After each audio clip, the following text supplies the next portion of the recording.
There are over 12,000 nuclear warheads on this planet, enough to wipe out civilization. The United States and Russia hold nearly 90% of this apocalyptic arsenal.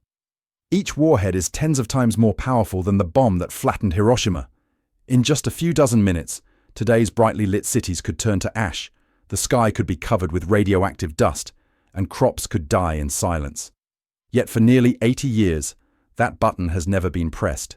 Not because humans are kinder, not because the superpowers love peace, but because the world has been kept in balance by a fragile mechanism, like a thread hanging over an abyss. Deterrence. Deterrence is like placing humanity on a suspension bridge, where each side holds a blade that could cut the rope, yet must still ask themselves, if I cut first, will I survive to cross? From the Cold War to modern crises, history is not written by bombs falling, but by the moments when humans don't press the button. Peace does not rest on goodwill. It rests on a calculated fear. So how does this mechanism work?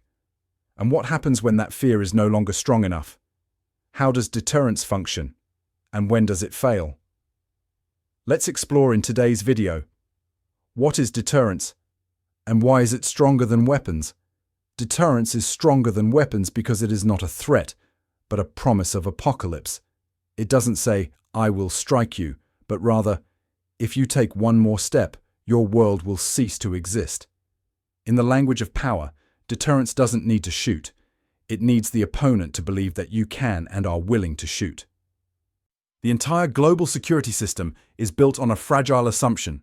Humans fear destruction more than they crave victory. The three pillars of deterrence are like three cables holding a suspension bridge over an abyss. Clear message. Take one more step. This will happen. Reliable will. I'm not joking. I really will do it. Sufficient power. I have the ability to make my words a reality. Just one broken cable, and the bridge trembles. Just one weak pillar, and deterrence becomes a threat. History is full of moments when one pillar weakened, causing the world to slip off course. When a superpower sends a vague signal, the opponent starts to guess. When a warning isn't enforced, they begin to test. When power is doubted, they disregard it. Deterrence no longer acts as a barrier. It becomes a faint line on the road, where each vehicle wonders, can I cross without consequences? But if the peace of humanity is maintained by fear, what happens when that fear is read correctly? And what will happen when it is misread? When deterrence is read correctly, both sides see each other's fear and believe that fear is real. It doesn't require goodwill, but clarity in the most dangerous moments. When deterrence works, war is not prevented by morality, but by survival instinct. The boundary is not held by law, but by the image of apocalypse in the mind of the decision-maker. In October 1962, the world was at its closest to the brink of apocalypse. The Soviet Union secretly deployed nuclear missiles in Cuba, just under 150 kilometers from the US coastline. The flight time for a missile from Cuba to Washington, 5 to 7 minutes. Almost no chance for a reaction. The US discovered it. The entire war machine was activated. The Pentagon raised nuclear forces to DEFCON 2, just one level away from all-out war. Over 180 US warships blockaded the Caribbean. Nuclear-armed bombers took off continuously. On the chessboard, every piece was at the edge of the abyss. Then the unthinkable happened. The US did not strike first. The Soviet Union did not break the blockade. Two enemies, each holding enough power to annihilate each other and the world, stopped. Not because they suddenly became compassionate, but because both sides saw the end of the road they were on. Kennedy understood that an attack would force Moscow to retaliate.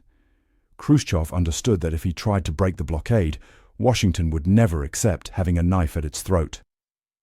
Both sides read the other's fear, the fear of a world without tomorrow. In 13 breathless days, tens of thousands of nuclear warheads around the world were ready to launch. Just one officer misunderstanding, one command delayed by half a minute, and human history could have ended that October. But deterrence worked. Not through weapons, through the silent acknowledgement that, if we take one more step, no one wins. The Soviet Union withdrew the missiles. The US promised not to invade Cuba. The world pulled back from the brink. That moment showed the true nature of deterrence. It doesn't keep peace with steel and fire. It keeps peace by forcing two enemies to look straight into the prospect of their own destruction. Deterrence succeeds not because one side is stronger, but because both are clear-headed enough to read the other's fear correctly and realize that in this game, victory is death. Deterrence saved the world in those 13 days. But what if just one person misreads the fear of the opponent? Would history stand firm? And what happens when the signal is no longer understood correctly? Deterrence doesn't die when the enemy is stronger than you. It dies when the enemy believes you won't strike. In geopolitics, an ambiguous signal can be heavier than an entire division. A statement lacking weight can open the door to decades of war. In 1990, Saddam Hussein faced a life-or-death decision. Should he invade Kuwait? At that time, Iraq possessed one of the largest armies in the Middle East, having just emerged from the Iran-Iraq War with over 1 million soldiers. Saddam needed money. Kuwait had oil. He asked Washington directly, how would the US react if Iraq resolved its dispute with Kuwait? The answer recorded in the diplomatic memorandum was, "We do not interfere in internal disputes between Arab countries." In Saddam's mind, that was not neutrality. It was a green light. He read it as, "The US won't strike." On August 6, 1990, Iraqi tanks crossed the border. Within hours, Kuwait fell. But just a few weeks later, over 500,000 US and Allied troops poured into the Gulf. Operation Desert Storm began. Iraq was ousted. The Middle East entered a period of instability lasting over 3 decades. The Gulf War, sanctions, the invasion of Iraq in 2003, the rise of extremist groups, and millions of deaths in the ensuing chain reaction. Deterrence failed not because the US was weak, but because the signal was too vague to induce fear. A statement lacking precision was read as permission. 23 years later, the world witnessed a more subtle breakdown of deterrence. In 2013, US President Barack Obama declared, "The use of chemical weapons in Syria is a red line." The whole world heard it. The opponents heard it. Allies took note. When more than 1,000 people were killed in the chemical attack in Ghouta, the red line was publicly crossed. But the US did not launch a single missile. There were no airstrikes, no direct military action. Instead, a diplomatic agreement was reached. In a matter of days, the meaning of the red line was rewritten with silence. The new message spread globally. Some limits can be negotiated. Russia understood that Washington was avoiding direct confrontation.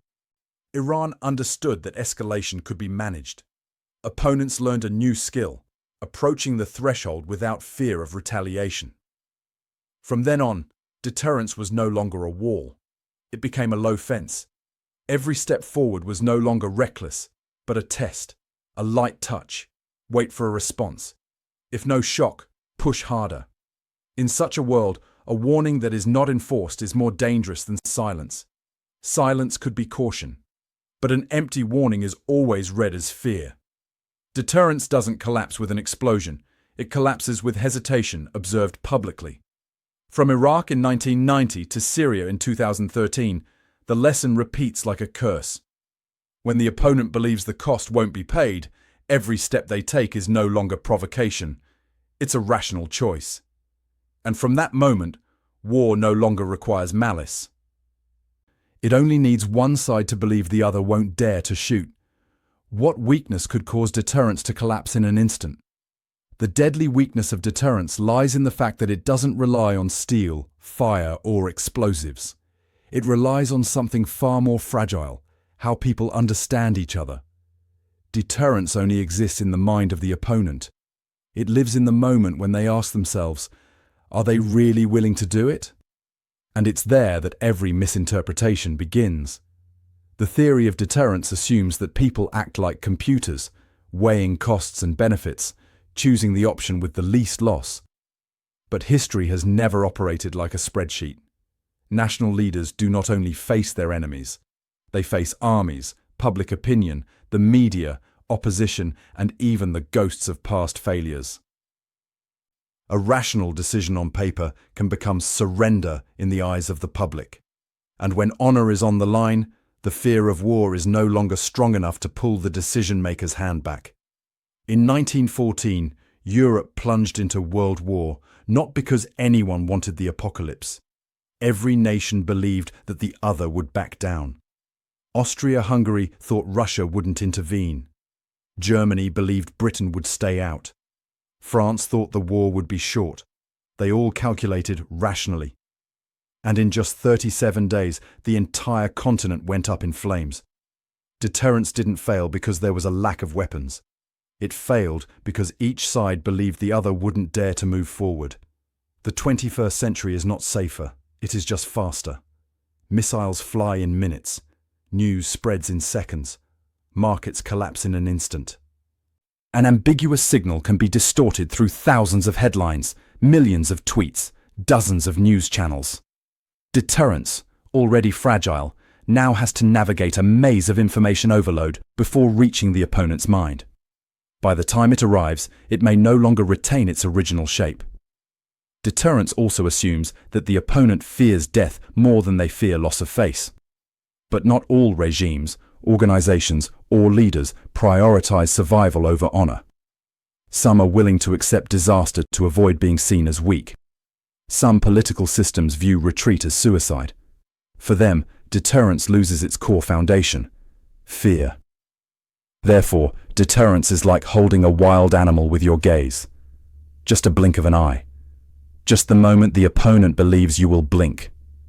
In that instant, all the walls collapse. No bombs. No declarations of war, just one side taking half a step forward, and the other side must respond to prove they are not weak. The deadly weakness of deterrence lies in the fact that it is strongest when people are rational, and most fragile when people fear being disrespected. It keeps the world standing still on the edge of the abyss.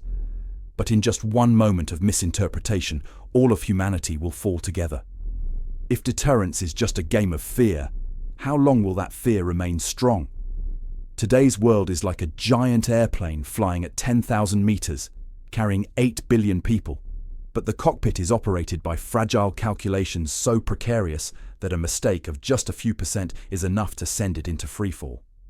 On the ground, over 12,000 nuclear warheads still lie in their silos. The US and Russia alone control nearly 90% of them. If just about 100 warheads are activated, climate models predict that global temperatures could drop by 1 to 2 degrees Celsius for years, enough to cause a regional nuclear winter, destroy crops, and push hundreds of millions of people into famine. This is no longer war. It is an extinction event written in algorithms. But the most frightening thing is not the number of weapons. It lies in how we place the fate of the entire planet on psychological assumptions. That the opponent will fear, that they will understand the message, that they will stop at the right moment. The entire global security system operates like a giant casino, where each superpower bets that the other will not dare to draw their weapon. Since 1945, more than 250 armed conflicts have broken out worldwide. Tens of millions have died. But full-scale nuclear war has not yet occurred. Not because humanity is wiser, but because we are still lucky. In 1983, a computer error almost caused the Soviet Union to launch a nuclear missile. In 1995, Russia almost mistook a Norwegian research missile for a real attack. In both instances, just one person reacting differently could have meant the end of history.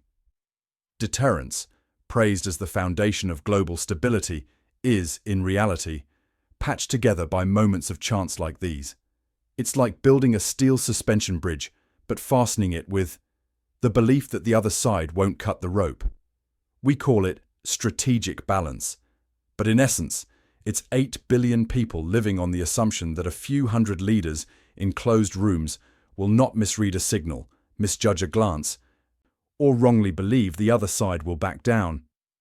And so, the scariest question of the 21st century is not who wants war, but in a world where every decision is wrapped in data, models, and probabilities, are we placing the future of civilization in the most fragile calculations humanity has ever made?